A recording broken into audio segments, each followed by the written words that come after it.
여러분 안녕하십니까. 1월 3일 새벽이 되었습니다. 저는 책입니다. 어제 큰 사건 하나 벌어졌죠. 이재명 피습 사건. 저는 YTN 라디오에 나가 있다가 그 소식을 들었습니다. 이재명을 살해하려 했다. 이 묵비권을 행사한다던 범인이 한 말입니다. 1957년생으로 만 67살, 67세, 충남에 사는 김모 씨. 그렇지 않아도 경찰은 살인 미수를 적용할 판이었는데 이 말로 인해서 이 김모 씨 범인은 영락없이 살인 미수로 처벌을 받게 되었습니다. 죽이려고 들었다는 얘기입니다. 더욱이 그는 인터넷에서 미리 흉기를 구매해 범행을 했습니다. 이재명은 2일 오전 부산 강서구 대양 전망대를 방문해서 가덕 신공항 건설 예정지를 둘러봤습니다. 그리고 흉기 피습을 당했습니다. 김 씨의 당적 여부는 아직 확인되지 않았습니다. 민주당원이라는 말도 있고 그렇지 않다는 얘기도 있습니다. 어제의 범죄가 백색 테러인지 아니면 백색 테러가 아닌 적색 테러라고 해야 할지 확인되지 않은 것입니다. 백색 테러, 화이트 테러. 이 말은 일반적으로 정치적 목적을 달성하기 위해서 극우파가 저지르는 암살과 파괴 행위를 일컫는 말입니다. 똑같은 짓을 좌파들 혹은 극좌파들이 벌이면 적색 테러, 레드 테러라고 합니다. 과거 야당 대표에 대한 테러는 2006년 5월 30일 지방선거 직전인 5월 20일 박근혜 당시 한나라당 대표가 서울시장 선거 지원 유세 도중에 신촌에서 카드칼 테러를 당해 오른쪽 뺨에 11cm 자상을 입은 사실이 있죠. 이 피습은 정말 위험한 것이었습니다. 카드칼로 11cm를 껐는데 문자 그대로 중요한 동맥을 약간 비켜놨습니다. 당시 박 대표는 중상이었음에도 불구하고 직접 한 손으로 지혈을 하며 인근 세브란스 병원으로 가서 긴급 수술을 받았습니다. 그때 깨어나서 한 말이 아주 유명하죠. 대전은요 한 말입니다. 이재명 피습 사건 특별수사본부장으로 임명된 손재한 부산경찰청 수사부장은 이재명을 습격한 남성이 1957년생 충남에 거주하는 김모라고만 밝혔습니다. 김 씨가 소지한 흉기는 18cm로 인터넷을 통해 지난해 구입한 것으로 파악되었습니다. 다시 말씀드리지만 경찰에 따르면 김 씨는 살인의 고의가 있었다고 진술했습니다. 그리고 여러 증거들을 모아보면 김 씨는 이재명을 계속 추적하고 있었습니다. 이재명 대표 공격한 남성, 지난달 이곳에서도 목격이 됐다. 어제 서울신문이 보도한 기사 제목이 그렇습니다. 범인 김 씨는 지난달에도 이재명이 참석한 행사 현장을 찾았다는 것입니다. 연합뉴스에 따르면 이재명을 습격한 김 씨는 작년 12월 13일 부산에서 열린 민주당 부산 지역 전세 사기 피해자 간담회 현장 근처에도 있었습니다. 당시 김 씨는 간담회를 마치고 나오는 이재명을 기다리는 인파 속에 섞여 있었습니다. 그러다가 그는 끝내 이재명과 접촉하지 못했습니다. 김 씨는 당시에도 어제 이재명을 공격할 때처럼 왕관 모양의 푸른 띠를 두르고 있었습니다. 김 씨는 어제 범행 때 내가 이재명이라고 적힌 띠를 두르고 총선 200석이라고 적힌 피켓을 든 채 지지자인 척 이재명에게 접근했습니다. 그 바람에 일각에서는 이 사건은 자작극이 아니냐 이런 얘기가 있습니다만 일반적으로 수사관들이 하는 말은 그렇습니다. 목을 찌르는 자작극은 없다. 그렇습니다. 제가 생각해 봐도 자작극은 아닌 것으로 보입니다. 현장에는 김 씨 혼자 왔으며 현재까지 공모자는 확인되지 않았다는 게 경찰의 말입니다. 그런데 머리띠는 왜 했을까요? 단순히 경호팀을 속이기 위한 목적으로 이재명 지지자로 보이도록 위장을 한 것입니까? 다시 한번 범행 상황을 정리하면 이렇습니다. 이재명은 어제 그러니까 1월 2일 오전 10시 27분쯤 부산 가덕도 신공항 부지를 둘러본 후에 기자들과 문답을 진행하며 이동하던 중에 김 씨로부터 흉기로 왼쪽 목 부위를 공격당했습니다. 당시 현장을 취재하던 기자들과 그리고 유튜버들이 잡은 여러 영상을 종합하면 이재명은 신공항 부지에서 기자들을 상대로 질의응답을 마친 뒤에 취재진과 지지자들에 둘러싸여 차량으로 이동 중이었습니다. 지지자들은 대표님 힘내세요 이렇게 응원을 했고 기자들은 이낙연 전 대표의 신당 창당에 대한 입장을 묻고 있었습니다. 바로 이때였습니다. 범인이 이재명의 정면에서 웃는 얼굴로 군중을 해치고 접근을 하면서 사인 하나 해주세요라고 말을 했습니다. 말씀드린 대로 머리에 내가 이재명 응원 문구가 적힌 파란 종이 왕관을 쓰고 뿔테 안경을 한 60대 김 씨였습니다. 손에 플래카드도 들었기 때문에 누가 봐도 지지자로 보였습니다. 언론 기사를 종합하면 이재명은 이때까지 얼굴에 미소를 지으며 여유롭게 걸어가고 있었습니다. 그런데 이재명과 약 50cm까지 거리가 좁혀지자 김 씨는 갑자기 오른손을 들어 이재명의 목 부위를 공격했고 이재명은 그 자리에서 쓰러졌습니다. 흉기는 정확히 무엇인지 영상으로는 식별하기 어려웠지만 나중에 18cm 길이 칼로 드러났습니다. 공격 직후 주변 사람들이 달려들어 김 씨를 제압했고 이재명을 둘러싸고 지혈 등 응급조치를 취했습니다. 이재명은 당시 의식이 있었습니다. 오전 10시 39분 119 구급대가 현장에 도착을 했고 이재명의 상태를 확인하고 병원으로 구송했습니다. 당시 대테러 종합상황실은 이재명 상태에 대해서 이렇게 밝혔습니다. 출혈량이 적으며 목 부위 1cm 열상으로 경상 추정. 제가 왜 이 부분을 글자를 크게 해서 여러분들에게 보여드리는가 하면 나중에 민주당이 출혈량이 많았다고 얘기를 하고 그리고 목 부위 열상이 1cm에서 느닷없이 1.5cm로 늘어났기 때문입니다. 그런데 말씀드린 대로 시간이 지날수록 이재명의 피해 상황은 확대가 됐습니다. 말씀드린 대로 나중에는 이재명은 목 부위에 1.5cm 정도 열상을 입었다고 했습니다. 처음엔 1cm 열상으로 알려졌는데 상해 부위가 커진 것입니다. 경상이라는 추정은 대량 출혈 우려로 바뀌었습니다. 민주당 관계자는 이재명의 수술 전까지 경정맥이 손상된 것으로 추정돼서 대량 출혈이나 추가 출혈이 우려된다고 말했습니다. 권칠성 민주당 수석대변인은 언론 브리핑에서 이재명의 경정맥 손상이 의심된다는 의료진 소견이 있었다고 분명히 밝혔습니다. 이재명은 부산대병원에서 응급치료를 받은 뒤에 헬리콥터를 타고 서울대병원으로 이송돼 수술을 받았습니다.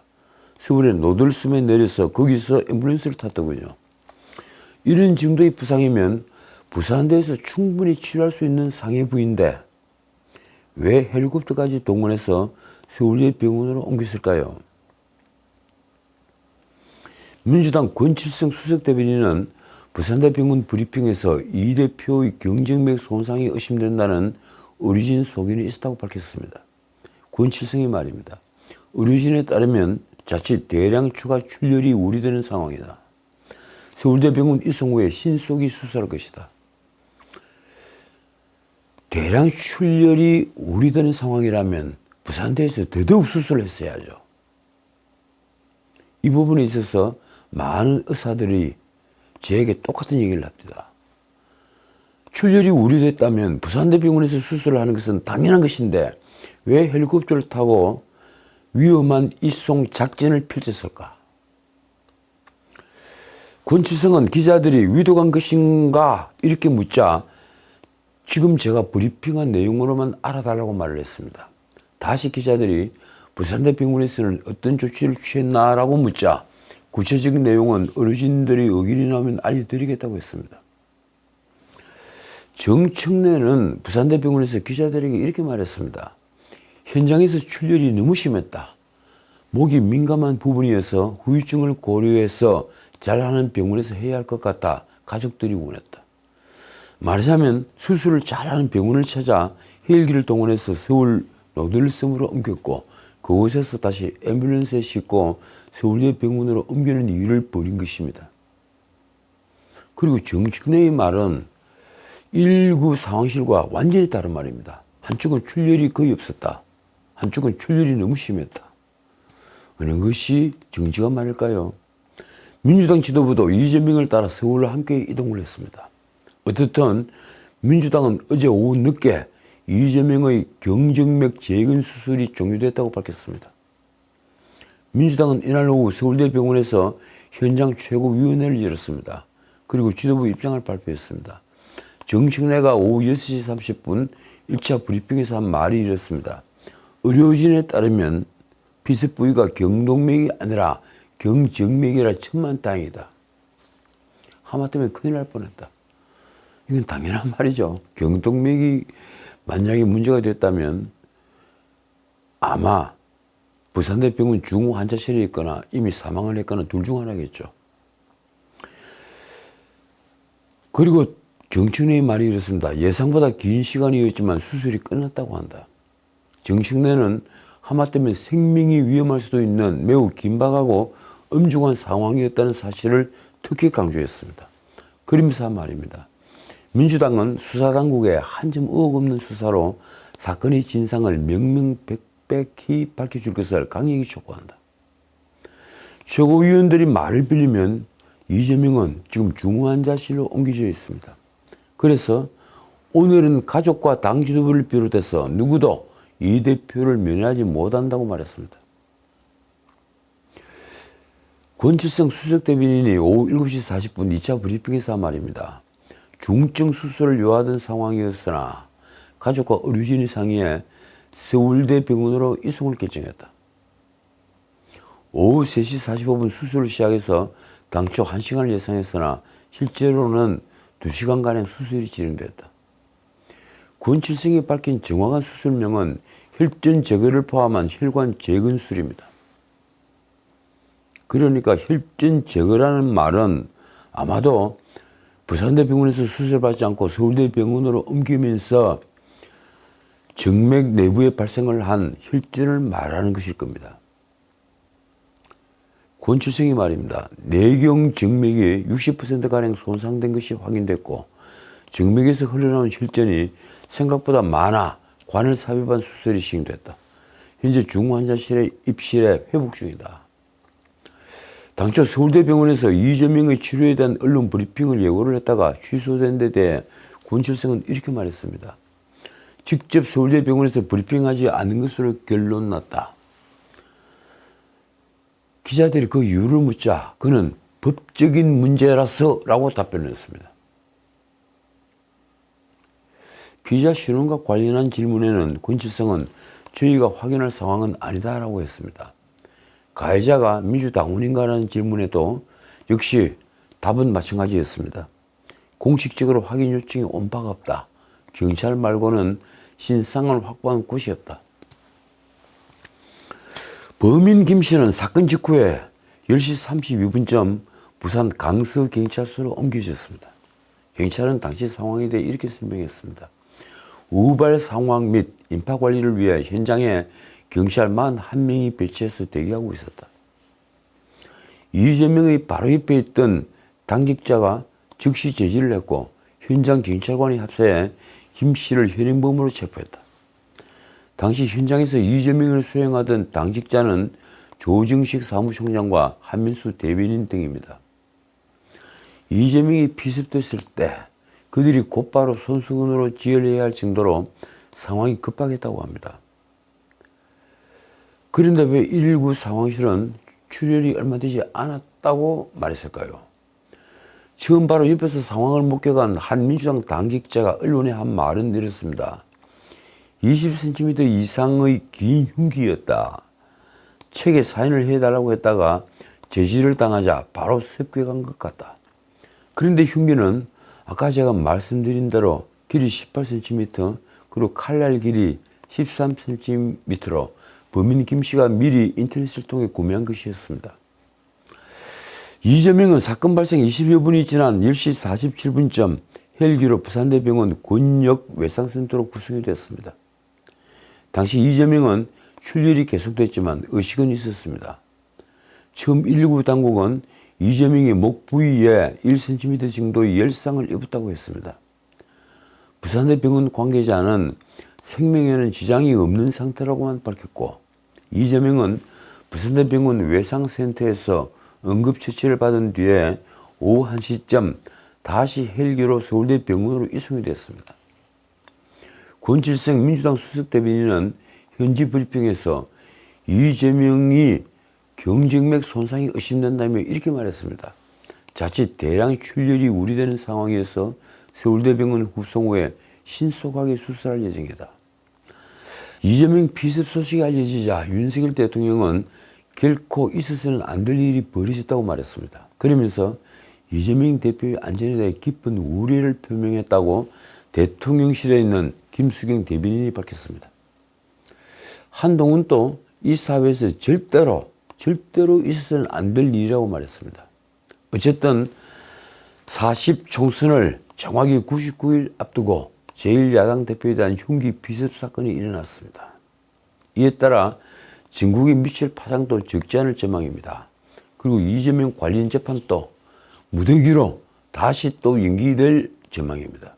한편 부산경찰청은 손재한 부산경찰청 수사부장을 본부장으로 하는 총 68명으로 구성된, 그러니까 엄청난 크기입니다.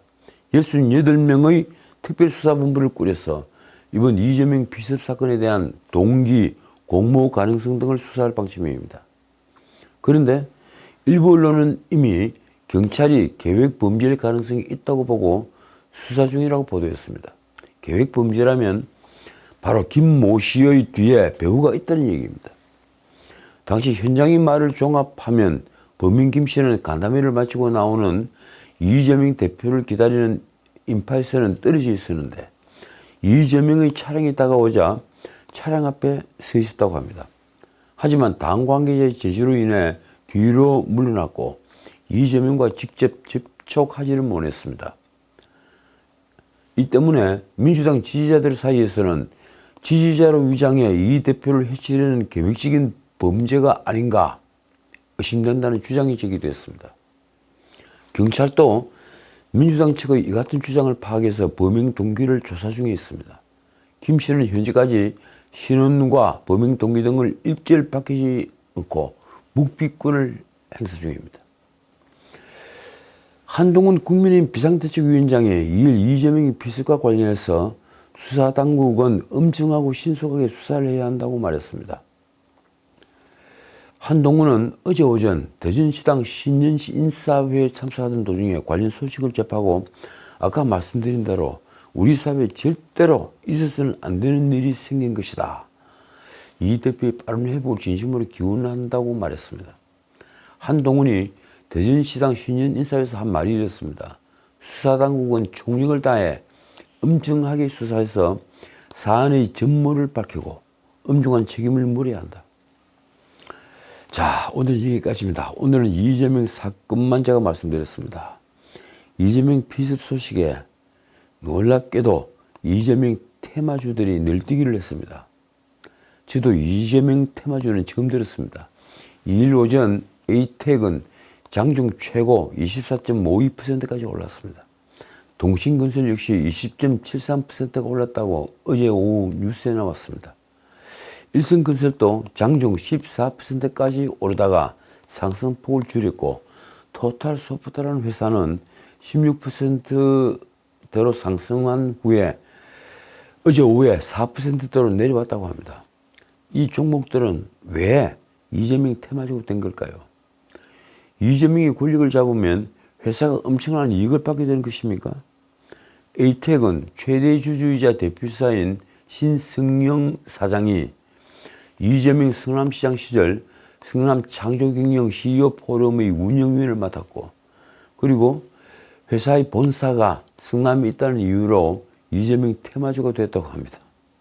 동신건설은 본사가 이재명 대표 고향인 안동시에 있다는 이유로 테마주를 묶였습니다. 일성건설은 정책 관련주로 엮여 있습니다. 토탈소프트는 최장수 대표가 이재명과 같은 주황대 동문이라는 점 때문에 테마주로 언급이 됩니다. 제발 새해에는 이런 이상한 일들이 벌어지지 않았으면 합니다. 긴 것은 긴 것대로, 짧은 것은 짧은 것대로. 그리스의 현인이 얘기하던 바로 정의가 이것입니다. 지금까지 전인책이었습니다.